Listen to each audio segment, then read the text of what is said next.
Hello everyone. Today we will talk about how to fix the app of HTTP custom. We will go to settings.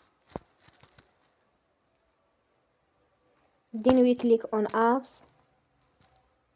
After that you will search the app HTTP custom and you will click. Then you will on for stop. After that you will go to storage. Then we click on clear cache.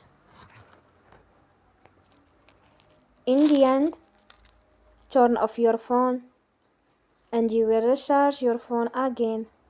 Don't forget to support us by like and subscribe. See you next time and thank you for watching.